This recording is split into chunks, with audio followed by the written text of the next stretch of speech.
안녕하세요. 오늘은 한국 현대사에서 어쩌면 조금은 가려져 있던, 하지만 우리가 반드시 기억해야 할 이름이죠.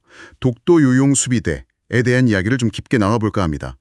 저희가 함께 살펴볼 자료, 국가가 된 사람들, 독도 요용 수비대 이야기를 바탕으로요. 어떻게 그 평범했던 분들이 스스로 역사의 주역이 되어 우리 땅을 지켜냈는지 그 생생한 기록 속으로 함께 들어가 보겠습니다. 네, 때는 한국전쟁의 상처가 채 아물기도 전인 1950년대 초반입니다. 온 나라가 정말 혼란 그 자체였죠.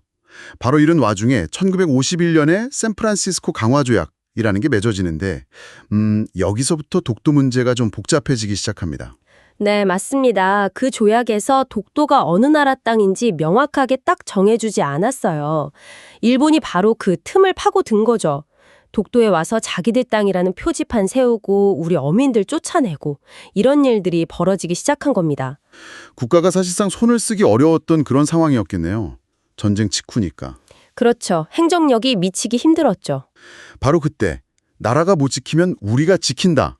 이렇게 외치면서 총을 든 분들이 나타난 거군요. 오늘 저희는 왜 그분들이 나설 수밖에 없었는지, 또 어떤 과정을 통해서 우리 독도를 지켜내셨는지 그 절박했던 시간 속으로 한번 들어가 보려 합니다. 네, 오늘 이야기는 뭐랄까 단순히 과거의 어떤 사건을 쭉 훑어보는 걸 넘어서요. 국가의 역할이 제대로 작동하지 않을 때 우리 시민들이 어떻게 스스로 주권 수호의 주체가 될 수 있는지를 보여주는 아주 중요한 사례라고 생각합니다. 특히 영토 문제라는 게 굉장히 민감하잖아요. 이런 부분에서 이분들의 자발적인 행동이 갖는 법적 그리고 역사적인 의미가 뭔지 그 무게를 함께 좀 짚어보는 시간이 됐으면 합니다. 좋습니다.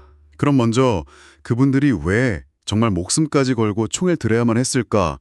그 배경부터 좀 더 자세히 들여다봐야 할 것 같아요. 아까 말씀하신 샌프란시스코 강화조약, 이게 결정적이었다, 이 말씀이시죠? 그렇습니다. 그 조약 제2조 A항을 보면요. 일본이 포기해야 할 한국 영토로 제주도, 거문도, 울릉도를 딱 명시를 했어요. 그런데 정작 제일 중요한 독도가 빠져 있는 거예요. 아니, 독도가 빠져 있다고요?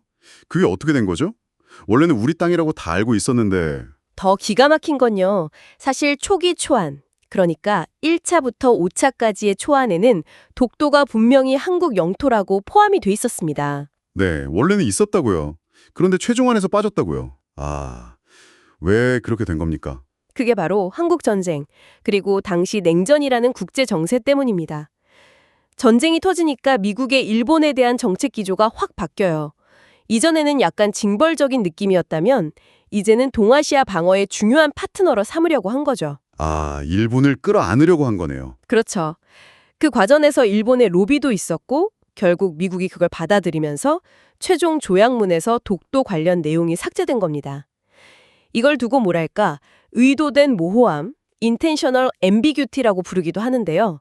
일부러 좀 애매하게 남겨둔 거죠. 의도된 모함. 결국 이게 분쟁의 씨앗을 그냥 남겨둔 셈이네요.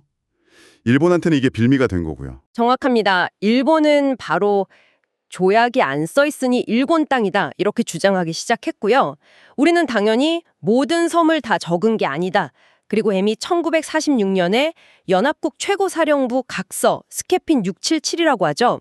여기서 독도를 일본 통치 범위에서 제외시킨 결정이 있었으니 당연히 한국 땅이다 이렇게 반박을 했고요. 하지만 어쨌든 이 조약 때문에 독도 문제는 정말 끝없는 법적, 외교적 분쟁의 대상이 되고 만 겁니다. 법적으로 이렇게 좀 애매한 상태가 되니까 일본은 기다렸다는 듯이 바로 행동에 나섰군요.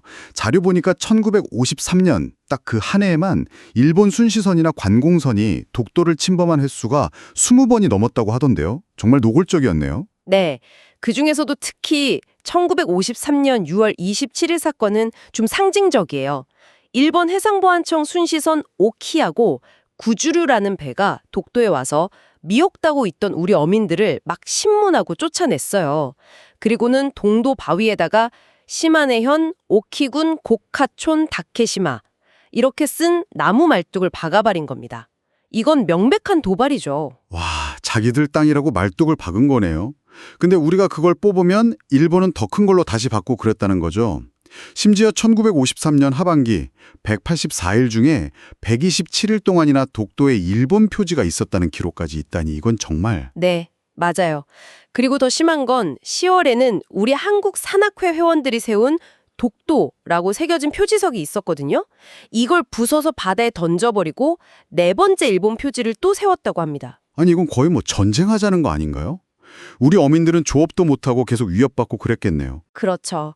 울릉도 어민들 증언 들어보면 일본 순시선 때문에 고기 잡으러 나가기도 무서웠고 나가면 여긴 일본 땅이니까 당장 꺼져라 이런 협박을 계속 당했다고 해요. 이런 상황을 울릉도에서 정말 피가 끓는 심정으로 지켜보고 있던 한 청년이 있었습니다. 아, 드디어 나오네요. 독도 융수비대를 이끈 홍순칠 대장. 1929년 울릉도에서 태어나셨고 6.25 전쟁에도 참전했던 분이시죠. 원산 전투에서 큰 부상을 입고 1952년에 명예전역해서 고향에 돌아왔는데 바로 눈앞에서 일본이 이런 짓을 하는 거군요. 네. 홍순칠 대장에게는 이게 그냥 남의 땅 싸움이 아니었던 거예요. 자기가 목숨 걸고 싸워서 지킨 조국의 땅, 그것도 바로 자기 고향 앞바다가 일본한테 다시 짓밟히는 꼴이었으니까요. 군인 출신으로서 국가가 마땅히 해야 할 영토 수호를 제대로 못하고 있다는 좌괴감도 컸을 거고요. 그분의 기록에도 나오지만 화적대 같은 일본 놈들이 우리 안방을 휘젓고 다니는데 이걸 그냥 강 건너 불구경하듯 보고만 있어야 하는가 이런 아주 절박한 분노가 있었던 거죠. 그래서 결국 나라가 못한다면 우리가 직접 한다. 이렇게 결심하게 되신 거군요. 정말 비장했겠습니다. 네. 그리고 바로 행동에 옮깁니다. 동지들을 모으기 시작한 거죠. 독도는 우리 영토 이전에 우리가 살고 있는 민토다. 우리 밭을 우리가 지키는데 의병으로 동참하자. 이렇게 호소했다고요? 그 말에 사람들이 움직인 거네요. 네, 특히 자심처럼 6.25 전쟁포에서 돌아온 상위 군인들, 그리고 울릉도에 의기 넘치는 청년들을 직접 찾아다니면서 설득했습니다. 전쟁의 아픔과 어쩌면 국가에 대한 약간의 실망감 같은 걸 안고 있던 분들에게 홍 대장의 그 진심 어린 호소가 크게 와닿았던 것 같아요. 그렇게 최종적으로 33분이 모이게 됩니다. 근데 이분들 대부분이 실제 전투 경험이 풍부한 군인 출신들이었어요. 이게 중요합니다. 아, 33명. 그러니까 그냥 모인 게 아니라 정말 싸울 준비가 된 사람들이 모였다는 거군요. 그래서 조직도 군대식으로 딱 체계를 갖췄다고요. 맞습니다. 그냥 시위대가 아니었던 거죠.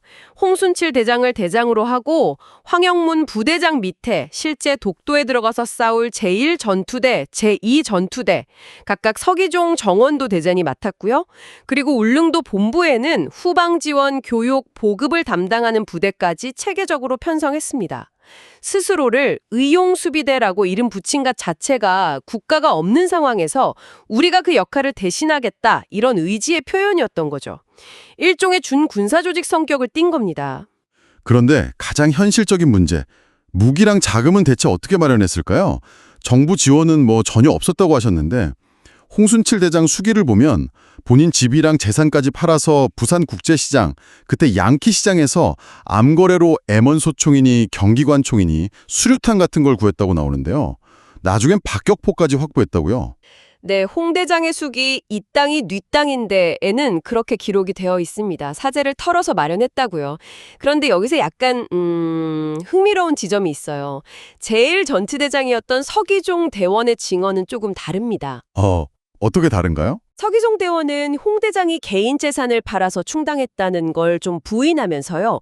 실제로는 울릉경찰서나 군청 같은 지역기관에서 무기나 식량, 심지어 배기름값 같은 것들을 지원받았다고 증언을 했습니다. 아, 그러니까 중앙정부의 공식적인 지시나 지원은 없었지만 현장에 있던 경찰이나 공무원들이 이 사태의 심각성을 알고 비공식적으로, 암묵적으로 도왔 가능성도 있다. 이런 이야기네요. 네, 충분히 그럴 수 있다고 봅니다. 뭐 어느 쪽이 완전히 정확한 사실인지는 저희가 단정하기 어렵지만 분명한 건 이거예요.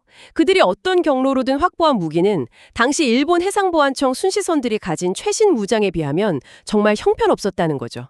낡고 부족한 총기, 얼마 되지 않는 탄약, 그리고 작은 어선 한 척, 이게 거의 전부였습니다. 정말 그런 열악한 상황에서 1953년 4월 20일 드디어 독도로 출발하셨군요. 자료 보니까 독도에 도착하자마자 가장 먼저 한 일이 가져간 태극기를 동도 정상에 개양하고 다 같이 애국가를 부른 거라고 하던데 정말 상상만 해도 좀 뭉클한데요? 그렇죠. 일본이 주인 없는 땅이라면서 자기들 말뚝 박았던 바로 그 자리에 대한민국의 주권을 선포한 상징적인 행동이었죠. 그리고 그 선포는 곧바로 시험대에 오르게 된 거고요. 일본 순시선과의 충돌이 시작된 거군요. 네, 그렇습니다. 기록을 보면 1953년 7월 12일에 첫 교전이 있었던 걸로 나와요. 일본 순시선 PS-95함을 발견하고 경기관총으로 위협 사격을 해서 쫓아냈다고 합니다. 그리고 1954년에는 전투가 더 격렬해졌네요. 7월에는 나가라호, 구루조오라는 순시선 두 척을 총격전 끝에 격퇴하고 8월에는 무장 순시선 오키호를 기관총 600발이나 쏘면서 물리쳤다고 하고요. 맞습니다. 이렇게 산발적인 교전이 계속 이어지다가 마침내 1954년 11월 21일 역사의 흐름을 바꾼 아주 결정적인 전투가 벌어지게 됩니다. 와, 그 유명한 독도 대첩이군요. 이날 일본이 정말 작정하고 덤볐다고 하던데요. 1000톤급 대형 순시선 두 척, 헤쿠러호, 오키호 포함해서 함정 3척에다가 심지어 비행기까지 동원해서 독도를 아예 포위하고 상륙작전을 시도했다고요. 네, 이건 그야말로 압도적인 전력 차이였죠. 누가 봐도 수비대가 불리한 상황이었습니다. 하지만 수비대원들은 당황하지 않았다고 해요. 홍순칠 대장의 수기를 보면 적함선이 유효 사거리 안으로 들어올 때까지 침착하게 기다렸다고 합니다. 그리고 권총 신호에 맞춰서 일제히 사격을 시작했고 특히 명사수였던 제1전투대장 서기종 대원이 쏜 박격포탄이 일본 순시선 한 척에 정확히 명중했다고 기록되어 있어요. 그 포탄으로 일본군 여러 명이 쓰러지는 게 똑똑히 보였다고 합니다. 와, 박격포까지 동원해서 맞서 싸우신 거군요. 정말 대단합니다. 그래서 일본 함대가 결국 물러난 거고요. 그렇습니다. 예상치 못한 반격에 큰 피해를 입은 일본 함대는 결국 검은 연기를 뿜으면서 퇴각했습니다. 이 전투에서 일본 측 사상자가 16명이나 발생한 것으로 알려져 있습니다. 이 독도 다첩이야말로 일본의 무력 침탈 시도를 완전히 꺾어버린 결정적인 계기가 된 거죠. 동시에 그렇게 열악한 조건 속에서도 우리 의용수비대가 충분히 싸워서 이길 수 있는 전투 능력을 갖췄다는 걸 증명한 사건이기도 하고요. 이야, 정말 영화 같은 이야기네요. 그런데요, 이렇게 일본과의 전투도 치열했지만 어쩌면 그보다 더 힘들었던 게 바로 독도라는 섬 자체에서의 생존이었다면서요. 맞습니다. 전투만큼이나 어쩌면 더 치열했을 수도 있어요. 특히 가장 큰 문제가 물이었습니다. 대원들이 주로 머물렀던 동도에는 샘이 없어요. 그래서 오로지 하늘에서 내리는 빗물에 의존해야만 했습니다. 빗물이요? 그걸 어떻게? 생존 대원들 증언을 들어보면요. 녹슨 드럼통 같은데 빗물을 받아놨는데 그 물이 항상 누런 빛깔에 비린내가 심하게 났다고 해요. 그리고 그 물로 밥을 지으면 늘 노란 밥이 되었다고 합니다. 노란 밥이라니. 아, 정말 상상도 안 해도 힘든 대로 먹는 것뿐만 아니라 잠자는 것도 엄청 불편했다면서요? 네, 변변한 막사가 없었으니까요. 초기에는 그냥 바위 틈이나 동굴 같은 데서 비바람 피하면서 지냈다고 하고요. 그리고 독도에는 깔다구라는 벌레가 있는데 이게 모기보다 훨씬 독하다고 합니다. 밤에는 이 깔다구 때문에 잠도 제대로 못 자고 온몸이 물린 자국 투성이었다고 해요. 와, 먹고 자는 기본적인 것부터가 고통이었네요. 식량 사정도 정말 심각했다고 들었습니다. 울릉도에서 보급선이 오기만을 기다리는데 날씨라도 안 좋으면 40일, 50일씩 끊기는 게 예사였다고요? 네, 보급이 끊기면 정말 답이 없는 거죠. 식량이 다 떨어지면 주변에서 구할 수 있는 미역이나 해산물 같은 걸로 멀건죽을 끓여 먹거나 심지어는 날아다니는 괭이 갈매기를 잡아서 구워 먹으면서 연명했다는 증언도 있습니다. 이건 정말 말 그대로 생존 투쟁이었던 거죠. 괭이 갈매기까지. 와, 정말 극한의 상황이었네요. 그런데 이런 어떤 물리적인 고통보다도 대원들을 더 힘들게 했던 게 있었다고요? 그게 바로 고독감이었다고 합니다. 한번 상상해 보세요. 망망대의 한가운데 있는 외딴 바위섬에 딱 고립되어 있잖아요. 사랑하는 가족들과는 떨어져 있죠. 그러면서 우리가 지금 여기서 이렇게 처절하게 싸우고 있는데 이걸 과연 누가 알아줄까? 조국은 우리를 기억이나 하고 있을까? 하는 그런 불안감, 외로움, 이게 정말 컸다고 해요. 아, 그럴 수 있겠네요. 네. 생존 대원들 인터뷰를 보면 한결같이 가족들이 너무 보고 싶었다는 말씀을 하세요. 그리고 국가의 정식 명령을 받고 간 게 아니라 자발적으로 나섰기 때문에 어쩌면 알아주지 않는 조국에 대한 약간의 원망 같은 것도 있었을지 모릅니다. 그럼에도 불구하고 그분들은 3년 넘게 묵묵히 그 자리를 지키셨던 겁니다. 네. 그렇게 그분들의 정말 눈물겨운 희생과 사투가 조금씩 언론을 통해서 알려지기 시작했군요. 그러면서 여론도 움직이고요. 특히 독도 대첩 이후에는 정부도 더 이상 외면하기는 어려웠겠어요? 네, 맞습니다. 국민적인 관심이 확 높아지니까 당시 이승만 정부도 독도에 대한 우리의 실효적 지배를 강화하는 조치들을 본격적으로 내놓기 시작합니다. 1954년 8월에는 독도 동도에 사람이 상주할 수 있는 경비초소하고 등대를 설치하기 시작했고요. 9월에는 독도 풍경을 담은 우표 3종을 발행해서 대내 외적으로 독도가 우리 영토임을 분명히 알렸죠. 그리고 가장 중요한 변화라고 할 수 있겠네요. 드디어 국가 공권력, 즉 경찰이 독도 경비 임무를 맡기로 결정된 거군요. 이 과정에서도 의용수비대원들의 경험이 상당히 중요하게 작용했다면서요? 그렇죠. 독도의 지리나 또 일본 순시선과의 전투 상황 같은 것들을 누구보다 잘 아는 사람들이 바로 그분들이었으니까요. 그래서 1954년 12월 31일 경상북도 경찰국에서는 수비대원 중에서 9분을 경찰관으로 특별 채용합니다. 그리고 그분들에게 독도 경비 임무를 맡기게 되죠. 그러니까 3년 넘게 이어져 온 민간 의용군의 자발적인 수호 활동이 마침내 국계 시스템 안으로 공식적으로 편입되는 역사적인 순간이었던 겁니다. 아, 그럼 1956년 12월 30일, 3년 8개월간의 임무를 모두 마치고 국립경찰에게 독도 수비 임무와 장비들을 인계하는 날, 그날 대원들 마음이 어땠을까요? 정말 여러 가지 감정이 교차했을 것 같습니다. 네, 말씀하신 것처럼 정말 만감이 교차했을 겁니다. 우리 힘으로 우리 땅을 지켜냈고 마침내 국가가 그 책임을 인정하게 만들었다는 어떤 자부심, 이런 것도 분명히 있었겠죠. 하지만 동시에 제대로 된 보상이나 앞으로 어떻게 해주겠다는 약속도 없이 다시 평범한 민간인이나 혹은 신임 경찰 신분으로 돌아가야 하는 그 불투명한 현실에 대한 씁쓸함도 왜 없었겠습니까? 그리고 안타깝게도 임무를 완수한 후에 그분들의 삶이 순탄치만은 않았다고 들었습니다. 국가는 그분들의 공로를 바로 인정해주거나 보상해주지 않았고 많은 분들이 경제적인 어려움, 또 전쟁 후유증 같은 걸로 힘들어하셨다고요. 네, 그렇습니다. 심지어 홍순칠 대장 같은 경우는 독도를 지키기 위해 사용했던 그 무기들 때문에 오히려 불법 무기 소지 혐의로 조사를 받기까지 했습니다. 이건 정말... 아니, 나라 지키려고 쓴 총인데 불법 무기 소지라니요. 이건 너무한 거 아닙니까? 그렇죠. 참 아이러니한 상황이죠.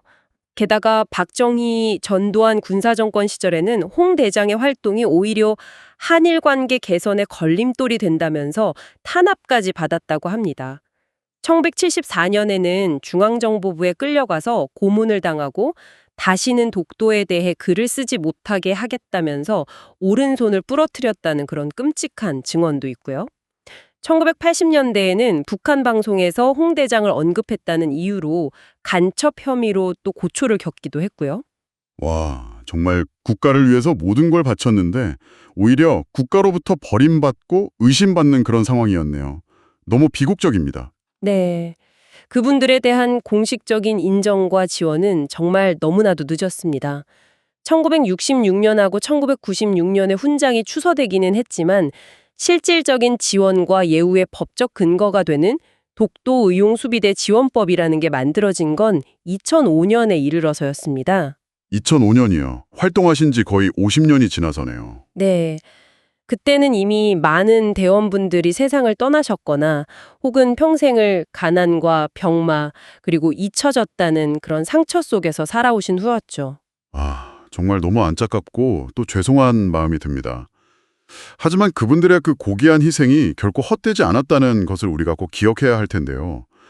그분들의 활동이 오늘날 우리가 독도 문제를 이야기할 때 갖는 가장 큰 의미 혹은 유산은 무엇이라고 봐야 할까요? 그건 단연코 국제법적으로 영토 주권을 주장할 때 가장 핵심적인 요건 중 하나인 실효적 지배, effective control의 아주 명백하고도 강력한 증거를 우리 스스로의 힘으로 그것도 아주 결정적인 시기에 만들어냈다는 점입니다. 보통 국제사법재판소 같은 데서 영토 분쟁을 다룰 때요, 뭘 가장 중요하게 보냐면 그 분쟁이 되는 땅에 대해서 분쟁의 결정적 시기라고 부르는 그 기간 동안에 어느 나라가 평화적으로 그리고 지속적으로 또 실질적인 국가 권력을 행사하면서 통치를 했느냐, 바로 이 점을 봅니다. 아, 실효적 지배. 그러니까 실제로 그 땅의 주인 노릇을 누가 하고 있었느냐, 이걸 본다는 말씀이시군요.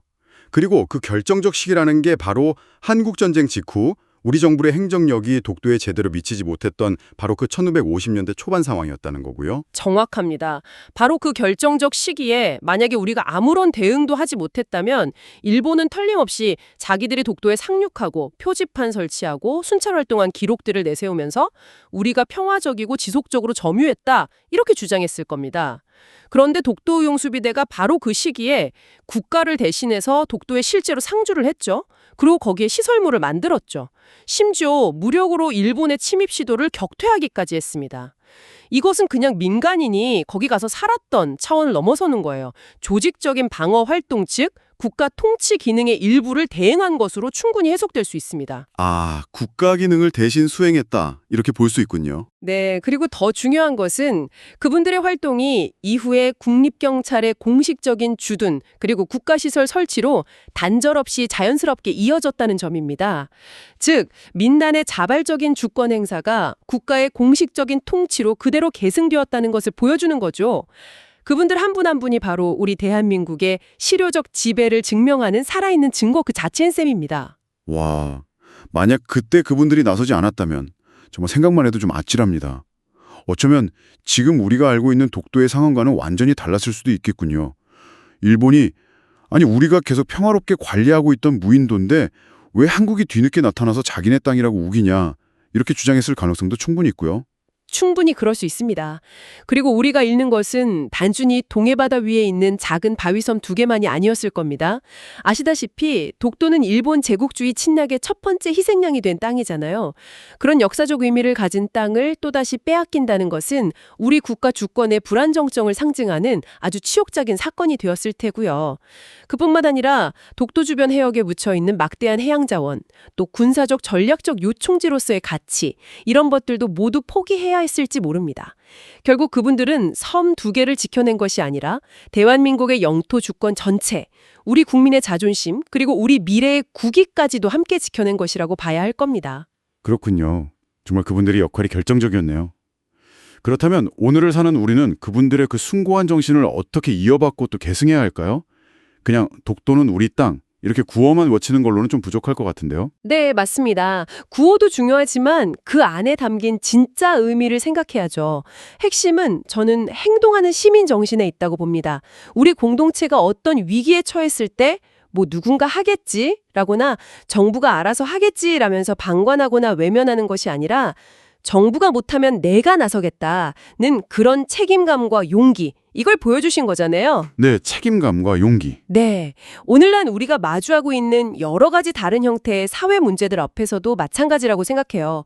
그 문제에 대해서 관심을 갖고 제대로 배우고 또 함께 토론하고 필요하다면 적극적으로 참여하고 때로는 기꺼이 희생할 줄 아는 그런 깨어있는 시민의 자세, 그것이야말로 독도 의용수비대 정신의 진전한 계승이 아닐까 싶습니다. 깨어있는 시민의 자세. 네.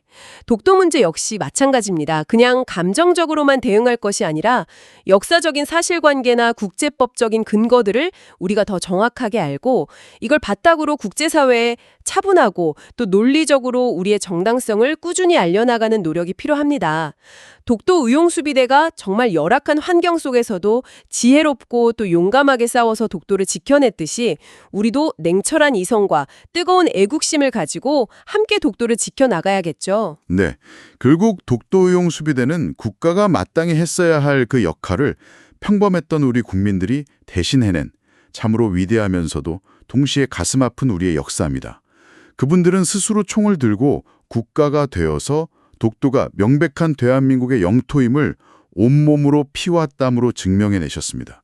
그분들의 헌신이 있었기에 오늘날 우리가 독도에 대해서 이렇게 당당하게 목소리를 낼 수 있는 것이겠죠. 이제 우리가 동해의 붉은 해돋이를 보면서 독도를 떠올릴 때 그냥 아름답지만 외로운 바위섬 이렇게만 생각해서는 안 될 것 같습니다.